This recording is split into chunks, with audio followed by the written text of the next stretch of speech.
اب میں دعوت خطاب دے رہا ہوں پروفیسر ڈاکٹر سعید احمد چنیوٹی صاحب کو کہ وہ تشریف لائے اور اپنے خیالات کا اظہار فرمائیں۔ الحمدللہ وحدہ والصلاة والسلام علی من لا نبی بعدہ وعلی آلہ وصحبہ الذین اوفوا وحدہ۔ اعوذ باللہ من الشیطان الرجیم، بسم اللہ الرحمن الرحیم۔ الا تنفروا يعذبكم عذابا علیما ويستبدل قوما غیرکم ثم لا يكونوا امثالکم۔ ظلم پھر ظلم ہے، بڑھتا ہے تو مٹ جاتا ہے، خون پھر خون ہے، گرتا ہے تو جم جاتا ہے۔ حضرات گرامی، اس موقع پر 5 فروری کا ایک تسلسل تاریخی بھی ہے، جماعتی بھی ہے، ملکی بھی ہے۔ جس انداز سے کئی سالوں سے مرکزی جمعیت اہل حدیث اس 5 فروری کے پروگرام کو بڑے ذوق شوق سے ترتیب بھی دیتی ہے اور اس کو صحیح طریقے سے منظم کر کے اس کا اظہار شوقت اور اظہار یکجہتی کا جو ایک پروگرام ہوتا ہے، مرکزی جمعیت اہل حدیث کی موجودہ قیادت نے اس تسلسل کو جو برقرار رکھنے کی کوشش کی ہے، ہم اس پہ ان کو مبارکباد دیتے ہیں۔ اور یہ یاد رکھنا کہ قرآن مجید اور تاریخی حوالوں اور ملکی تاریخ کے ذریعے ہمیں کشمیر کے معاملے کو بہت اہمیت دینی چاہیے۔ اگر جب سے پاکستان بنا ہے، یہ نعرہ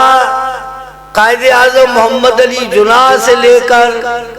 لیاقت علی اور دیگر تمام سیاسی حکومتیں جو بھی آئی ہے، انہوں نے اس نعرے کو کہ کشمیر پاکستان کی شارگ ہے، اس کے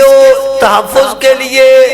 اور اس کو پروان چڑھانے کے لیے جتنی ان سے کوششیں ہوئی انہوں نے کی ہیں۔ اور اس کے علاوہ کسی تحریک کے لیے اگر خون کی ضرورت ہوتی ہے اور کہیں فکری قوت کی ضرورت ہوتی ہے، کہیں اخلاقی قوت کی ضرورت ہوتی ہے، کہیں سفارتی قوت کی ضرورت ہوتی ہے، کہیں سیاسی حمایت کی ضرورت ہوتی ہے، تو اس وقت یہ فریضہ کشمیر کے نوجوانوں نے، بوڑھوں نے، بزرگوں نے، عورتوں نے، چھوٹے اور بڑے بچوں نے، سب نے خون کا نذرانہ دے کر اس تحفظ اور حریت کے بقا کے لیے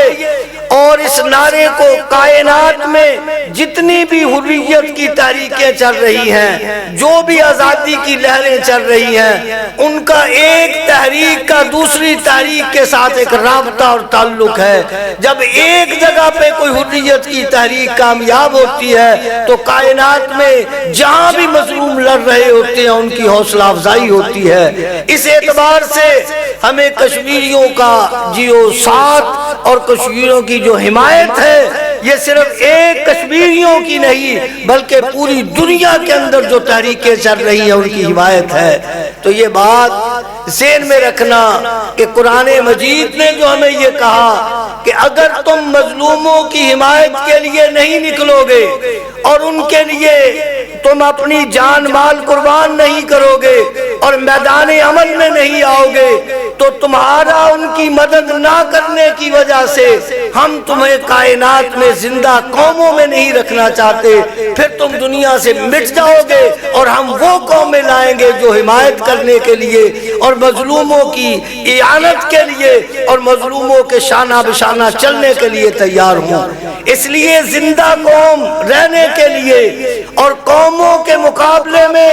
آج یہ ہمارے جو فورم ہے، اگر کسی فورم پہ کسی نے کوئی غلطی کی ہے کہ کبھی کسی تحریک کو آسمان پہ پہنچانے کی کوشش کی اور کبھی زمین بوس کرنے کی کوشش کی، ہمیں پھر بھی ہم کہتے ہیں جو بھی کوئی ہمیں تھوڑا کام کرتا ہے، زیادہ کرتا ہے، اسے کرنا چاہیے، لیکن مقابلہ ہندوستان کے ساتھ ہے، ایک قوم ہندو کے ساتھ ہے، ایک قومیت کے خلاف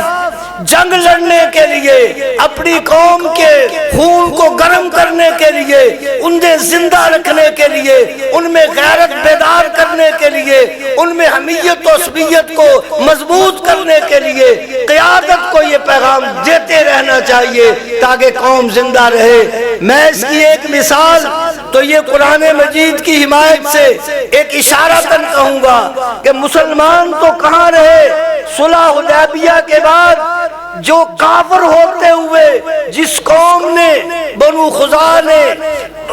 سرور کائنات علیہ السلام سے حلف اور قریبی دوستی کا اظہار کیا اور ان کے ساتھ ملے رہے، ان پہ اگر مشرکین نے کبھی حملہ کیا تو سرور کائنات علیہ السلام نے آواز دی کہ بے شک تم کافر ہو لیکن تم ہمارے حلیف ہو، تم ہمارے ساتھ چلنے والے ہو، تم نے ہمارے ساتھ دوستی کا معاہدہ کیا ہے، اور اگر کافر تمہارے خلاف اٹھیں گے تو ہم تمہاری مدد کے لیے تیار ہیں۔ آپ اندازہ لگائیے، اور سرور کائنات علیہ السلام نے فوراً ان کی مدد کے لیے لشکر بھیجا۔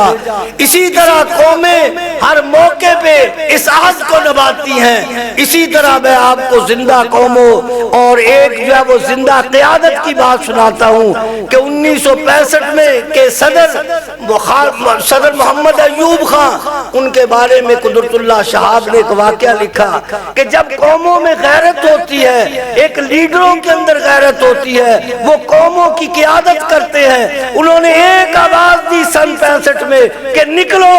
اب تمہارا مقابلہ ہندو قوم سے ہے۔ تو پھر قومیں نکلی، انہوں نے ٹینکوں کے نیچے اپنا جو ہے وہ اپنا خون دے دیا۔ کہتے ہیں قدرت اللہ شہاب کہ میں ان کے سیکٹری تھے، ان کے کہنے لگے میں بیت اللہ میں ان کے ساتھ حج کے لیے گیا اور صدر ایوب کو بیت اللہ میں جانے کا موقع ملا۔ کچھ دیر کے بعد جب واپس آئے تو ان کی آنکھیں نم تھی۔ میں نے کہا ایوب خان صاحب آپ نے صدر صاحب آپ نے کون سی دعا کی ہے؟ کہنے لگے میں نے اللہ سے بیت اللہ میں ایک ہی دعا کی ہے کہ اللہ جب تک میں اس قوم کا صدر ہوں ہندوستان کو پاکستان پہ غلبہ نصیب نہ ہو۔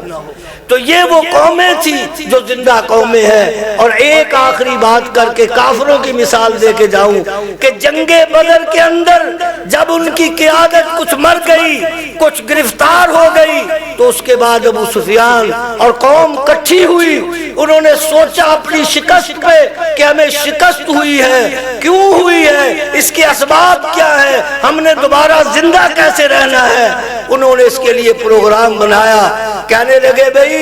ابو سفیان تمہارے تجارت کے قافلے کی وجہ سے جنگ بدر ہوئی ہے، جتنی آمدن تمہارے قافلے کی ہوئی ہے اس کو قومی فنڈ کے اندر جمع کرا